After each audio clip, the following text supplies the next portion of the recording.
We're at the Tropicarium. This is the entrance area and the gift shop, and we go down this long pathway into where the Budapest Tropicarium begins. We can take a peek through here into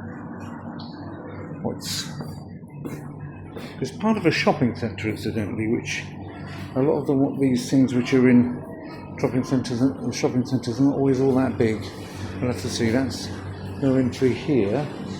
There's no shortage of possibilities to buy additional things. There's no shortage of amusing theme-related decorations. This is a Tropicarium, or Micromis minutus, which is a Eurasian harvest mouse. So I'm not sure what my cats will make of that one. There's a carp at the back of it. You wouldn't want to have a mouse cage without a carp in it, that's for sure. Can we see any of these bods? Not really.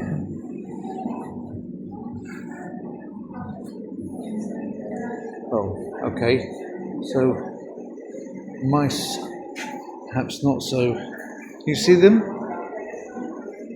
Here, this looks like a native tank with roach in. Rutilus, is it? It's looking that way. Rutilus. Whenever I say a Latin name, it's probably been changed. Oh no, Scardinius racovitzi. So that is the rudd, Petsea rudd. Can only be found in a small Transylvanian pond. The natural habitat has almost dried out, so you won't see this anywhere else. Now that is interesting, isn't it? For ichthyologists. It's Scardinius racovitzi. That's interesting. Well, that's a very good project. Hats off to anyone who makes a project to try and conserve a species under habitat. So there's a really big one down there. So most of these are sort of smaller. The single species, large tank. Well, God bless them for that. This one is looks like sturgeons, common sturgeons. They've got white noses.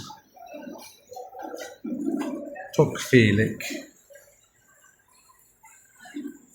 Acapensa baeri again. I'm Zagente because it's a Siberian sturgeon. It's not the European one at all. Again, a separate species that you wouldn't normally see. Although here you've got this Acapensa rucinus along with them.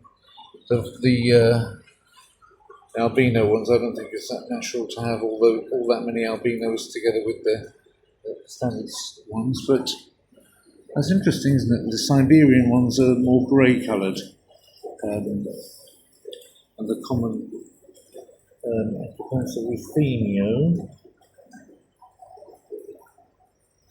is, or ruthenus, I should say, is the sterlet.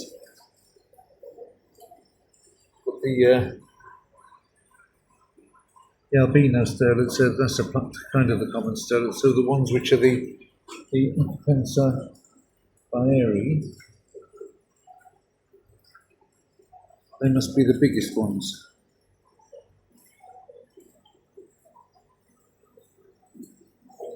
I'm not sure I can really tell the difference. I think that the ones which are more grey, like that one there in the middle right now, is the Siberian one, or that one with the more pointing up nose.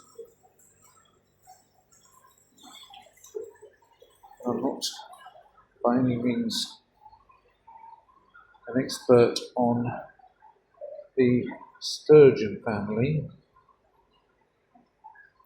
Now these look a lot more like roach, and that looks like a grass carp. But I'm not saying I'm definitely right. It looks like roaches and grass carp in there. Oh, there's a huge gudgeon. Wow. Or is it a barbel? Oh, that's nice. What have we got here? European chub. Okay, chub. That would be that over there. Which is like a dace. A chub and a dace are in this similar thingy. And the common bream, that would be deep-bodied. That would be a bream there. He's getting out of the way, but that will be a bream over there. Lesh. Bream. But there's other things there that aren't either the one or the other, neither chubs nor breams. This is neither a chub nor a bream in my opinion, but okay. That deep-bodied one over there, that's a Bramis Brahma, the bream.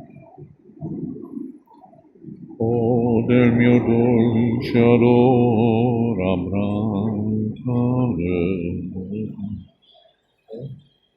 so that's a very nice set of native tanks. Now, we've got things flying. You're not allowed to use flash. Oh, this is the flashing.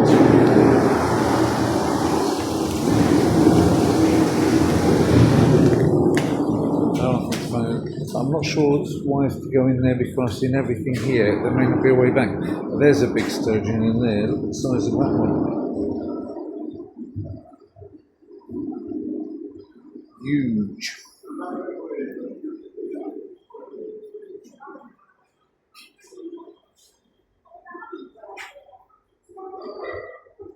And what on earth are they? I don't recognise that at all.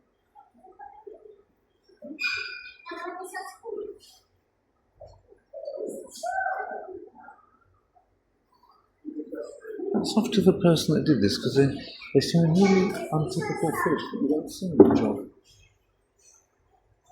Prussian carp. Can't be that. And one, I think is what I saw on the other side, but this one at the bottom. A Welsh catfish? No, it's not a Welsh catfish. You can see there. That carp with a big punchy back there is interesting. But that can't be Prussian carp, can it? No, it's not a carp at all. I don't think that any of these are what they've got written there. Oh, that fish at the bottom, I don't think so. The position of the dorsal fin is completely different. I don't think that is what they're showing it to be. It's very interesting because I don't really know what it is. It's almost like a kind of bass, but we don't have bass in this continent. There seems to be a native area. Ponton, Cyprinus carpio. Well, that is definitely that big one there with the punchy back. It could be a carp. They call that Ponty in Hungarian, then that's new for me. You know, I know what Ponty Prevmeal means in Welsh. So, tiny Zerogeniticus porpepecus, or a split fin from Mexico. I'm very much into split fins, but I don't know this one. So again, this is really impressive because they've got ones. Now this I have kept, of course, and bred Sinotropa isonide, and have to even look up. Although they're calling it Sinotropa lion's eye, which surprises me because it looks like isonide to me, but it's the Tamazula red-tailed split fin. To me, it really looks the same as an isonide, but they're telling it's different. Yeah. It does look smaller. This one looks a bit different. If I can get it to focus. But, you know, it just goes to show how really they are very good here because they're showing you fish you really don't see much of. And this, what's on earth are they? Bulldog Brigade. I've never seen this, never even heard of it. This fish species is rarely seen in European zoos, you're telling me. It was only in 5 zoos in Europe and in Hungary, only in the Tropicarium. I've never seen it in Poland. So I've never seen it before in my life, and I've seen a lot of fish, believe me. Bulldog, You can tell why it's called the bulldog. It's got this kind of bulldoggy face. Bulldog új evet, as they say in Hungarian. So,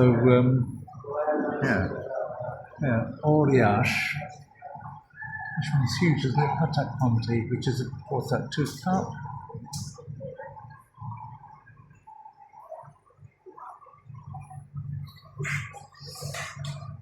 This is an axolotl, but again, not the typical axolotl. It's a Dumarilli axolotl. Instead of seeing an axolotl, I'm seeing another set of goodeids that I don't know. They look like, I don't think they're Amica splendens because they don't look like, they've got an Amica-ish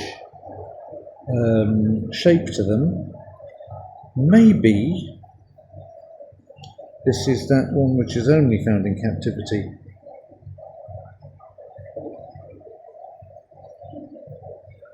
Can't remember its Latin name. But that's the one they're showing up at the top there.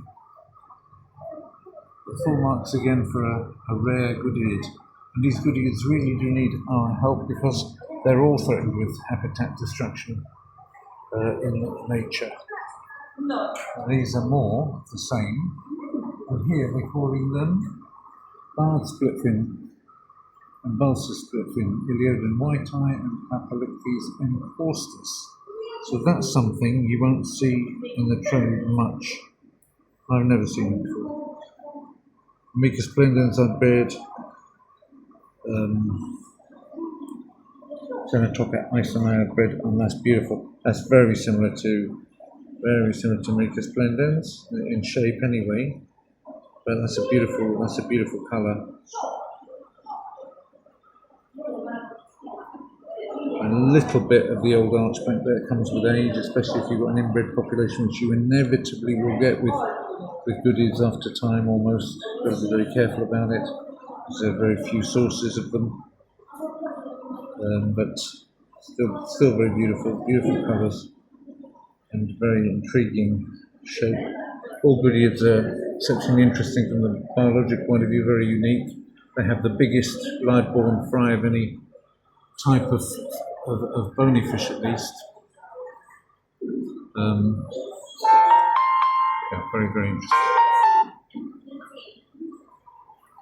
Right, I think I'm going to stop this film before we go and do a separate one for the next part.